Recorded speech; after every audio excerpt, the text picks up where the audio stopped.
is the kind of shit you have to listen if you are around normies, and this is the kind of shit EDP probably sings when he thinks that he's Mario Judah or something, right? All right, Orca, did you hear it? Yeah, I've already heard. Yeah. All right, guys. So today we're gonna talk about this Indian racism. Honestly, we are not even gonna talk about Indian racism. We're gonna talk about how Indians react to Indian racism, right? Like, I'm being clear, man. Indians are like they Yeah, behave like. yes, yeah, listen. This discussion about like the racism and all would go for 15 minutes, and then we'll have a group gooning session, and we'll goon to clavicular essential. Bro, why does your IQ drop to the point of like those ooga booga cavemen when you have a fucking allergy or something? That's the second closest thing which drops my IQ. The first will be my father bombing me with M word. Yeah, Indians actually use motherfucker as like a genuine abuse, not like a sign of exclamation or something like that. All right, so this is a general abuse in India. You don't come to India and call someone mother chode or motherfucker without getting punched in the face. Like that is what happens. If you want to, you can say banchod. Like it's crazy, right? It's crazy how banchod is like sister fucking is like a porn category in the West. Accepted. It's accepted. It's accepted. Sister fucking is accepted. Motherfucking is not accepted. But um, in India, it's also the same. But also, you can actually say motherfucker in the West, but you can't say motherfucker in India. Like it's considered bad. All right, this is off topic. Um, the point I was trying to get across is, recently there was this huge YouTuber from India, of course. He's known as Akash Banerjee or the Deshbhakt, or as some people like to call him, Deshchut. They're stuck. They're stuck. They stuck. Like, honestly, this was still a nice video. He made a video about anti-Indian hatred, anti-Indian racism in the West. And if you open up the comment section of the video, you'd find tens of Indians, not tens of Indians, hundreds of Indians. Of course, because he's a liberal and his audience, you would expect this from him. They're like, Sar, we deserve it, Sar, we are racist, Sar, we are also racist on our own, Sar, we deserve this racism, Sar. And then also, funny enough, there are some other guys who are commenting, Sar, we have to learn. No, they don't really say Sar, but you sometimes have to take it out on your own people. Otherwise, you don't get it out of your system. Like when these people act like pussies instead of standing up, right? Like, sir, we have to learn from Japanese, sir. We have to learn from Japanese. The Japanese are so. Like, bitch, do you have any idea how bad anti Japanese racism was in the United States? Do you have any idea how bad it was? The 1924. Like the anti-Japanese hate was kind of justified. Now it's not a hall pass, but it was kind of justified because Japanese bombed Pearl Harbor. Like so, they Bro, even before Pearl Harbor in 1924, the Japanese immigrants were considered unassimilable, and they were portrayed as bugs and shit, right? The same shit actually happened to the Irish people. The Irish people were portrayed as apes. Like some people might now actually agree to that because DBDR is part Irish, but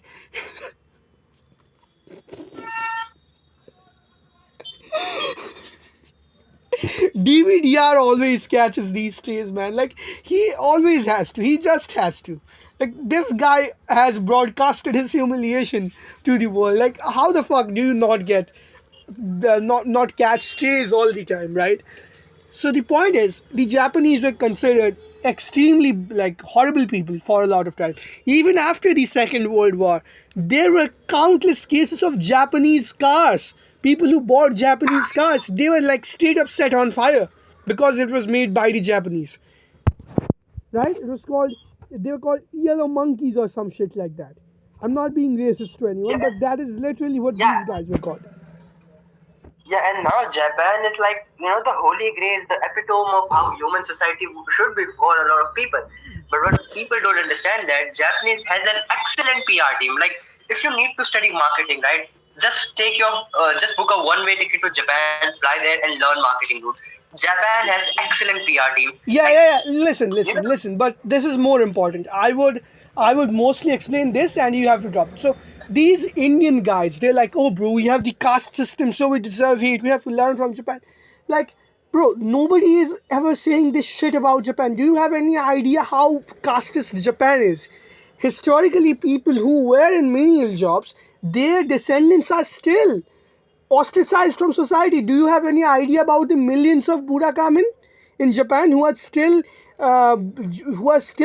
main job even today is that shit that their ancestors did because they're considered dirty? Do you have any idea that the Yakuza recruit them? But you know why nobody says anything about Japan? It's because Japan is a world power. Japanese culture is now associated with prestige, and Japanese people, unlike you pussies, don't go around and say just because they have burakamen they deserve this kind of racism. This is like saying that Muslim women deserve to get raped because in their native countries they require 4 witnesses for rape, right? That you realize how stupid that sounds. And yeah, forensic evidence is just proof of sex, not rape,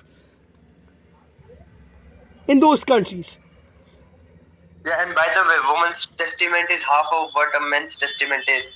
So, do you mean to say that Muslim women should be prosecuted left, right, and center because their testament doesn't count? In their own home countries. That is how stupid this sounds, right? And this This is is the this is kind epitome. of, yeah. This is Stockholm syndrome, right? This is the epitome of Indian self-hate. Now about India's caste system. A lot of you people really need to learn about this. People imagine the caste system as this kind of rigid system where people never really moved. Well, you know what? There is partial truth to that. It is true that people who work menial jobs were ostracized from mainstream society and they were really stuck with their jobs hereditarily. I probably mispronounced that because I'm a bit angry. Like, it was hereditary, right? It was not common in the rest of the pre industrialized world either. You have the knackers and executioners of Central and Western Europe. You have like I said, the Burakamin in Japan, and they're still discriminated against. The Bakejong in Korea, and then you have like the Osu people in Africa, and a lot of these things. Osu, like the dirty workers. And the fact is, if you, with the exception of the West, every country really still follows this on to some extent. And I would argue India has taken like probably the biggest steps to counter this outside of the West. About the rest of the caste system, a lot of you people already know that the caste system was Brahmins, Kshatriyas, Vaishyas, and the Shudras, right? Now, the only people who were truly not socially mobile were the lowest of the Shudras. Even the upper and middle portions of the Shudras actually had economic mobility and they had occupational mobility. And as soon as you have areas which are very industrialized, as soon as you have cultures within India which are much more, and this is a bit of a history lesson for a lot of you guys as well, which have a much greater extent of urbanization, you start seeing something very uncommon as known as the mixed castes or the hybrid castes. Now, there are a lot of these castes from the north to the south of India who were originally upper or middle Shudra, right? You have the uh, Velamas of South India, Velamas, Reddis, and these guys became landowners. In North and Northwestern India, you have the Aroras, and um, you have the Aroras and the Jats. All of these guys were originally considered Shudras because they did. In fact, the Jats actually lived off piracy. The Jats Also, actually, wherein Maurya is also somewhat of lower status, but then yes, when Chandragupta became the king Dhanananda and all, was and the Maurya. Dhanananda was a barber, if I am not wrong. Dhanananda was a barber. Yes, sir, there were cases of mobility. Now, this There is were not great cases us of mobility. defending. You have entire castes in India which were originally Shudras. Then you have the Baidyas of Bengal who are considered second only to Brahmins, even above any Kshatriya caste. They are like the traditional doctor caste. They were originally Shudras. You also have the Now, this is not us. Now, wait. This is there's an important disclaimer. This is not us defending the atrocities that happened to the lower caste, but this is just an example, or this is just a quick go through my perspective of today to show you just how exaggerated what people today claim is. the Kayasthas were also originally Shudras or agrarians. Um, you had the Auroras. I talked about the Auroras before. I can't remember. The Seths. All of these guys were originally upper Shudras or middle Shudras, and they moved up. So this is not uncommon for people of the Shudra caste to move up.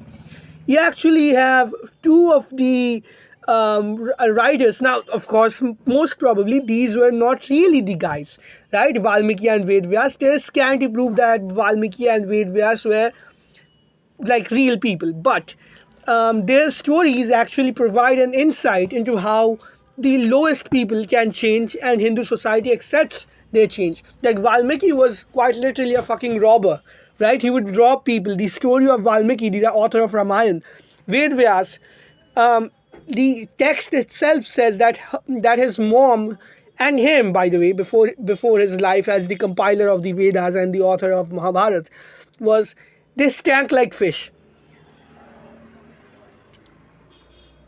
They stank like fish. Like they literally caught fish and they butchered fish and whatever, right? So it was not uncommon. The lack of social mobility was only limited to the people who worked menial jobs, right? And it is true in every single pre-industrial society. And you know why Indians could not move out of that?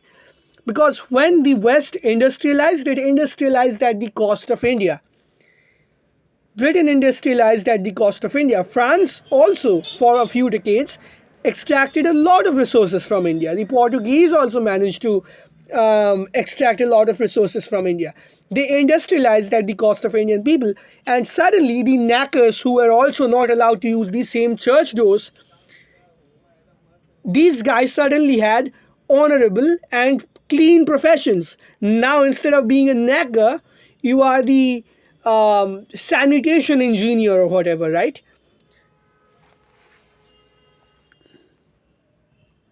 Or are you fucking dead? No, I am there. Like you're supposed to add something from time to time. So the reason India didn't really grow out of it is largely because India India could not industrialize, and people will be like, but bro, the British created the railways in India. Like this is probably one of the most stupid sounding shit I have ever heard. Yes, the British created the railways in India, that's a fact. But the thing is, they did not create any industries in India. They did not create a single large industry in India. And they industrialized themselves. And remember when Europe, It's also, and remember it's this, also quite disingenuous to credit the British with the railways. It's like, yeah, I built the railways because I needed better resources to extract whatever you had left. and yeah, Better mobility. another I thing. think When Britain actually arrived in India, Britain was not technologically very far ahead of India either, right? It is true that the Mughals actually pushed India into a technological backwater, and I would get to that in a moment. But the Marathas had actually pulled it out much better than a lot of people would expect. They in fact managed to beat the British in the first Anglo-Maratha War. That says a lot about how much the British taught India about civilization. The thing is, after they won exploiting these political gaps, and by the time they had actually won, these two civilizations were on the same level, and India was several times larger, 20 times larger in terms of population, while being on the same level. The thing is, the British simply did not develop India. They took everything from India and they just built the railways in order to extract resources.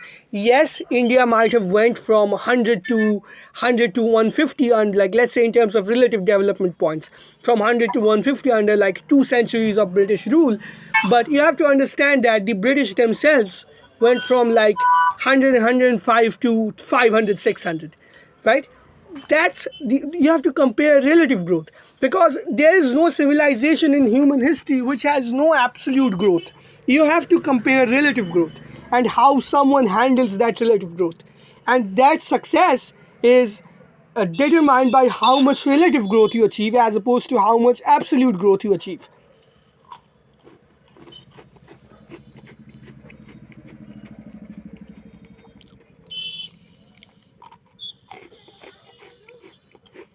Yeah, also the fact that British didn't build the railway which India has right now, in the context that the railway network that they had was extremely limited. They just built railways around the parts where they could extract the most resources, not the fucking villages that we have right now. India is, by the way, 99% electrified railway network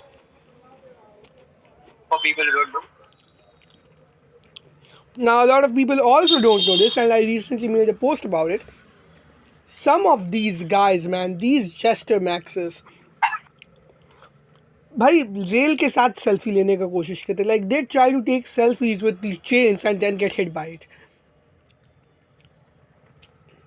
Yeah, they got railed by a rail. And this is all over the internet, and people are like, oh bro, why are Indians getting hit by this? It's because, like, genuinely, man, it probably has something to do with the weather. I mean, the warmer a country is, it seems like the more crazy the people become. Like, I know a lot of people from Turkey who tried to shoot the sun, like in southern Turkey, and there were hundreds of them were arrested for this.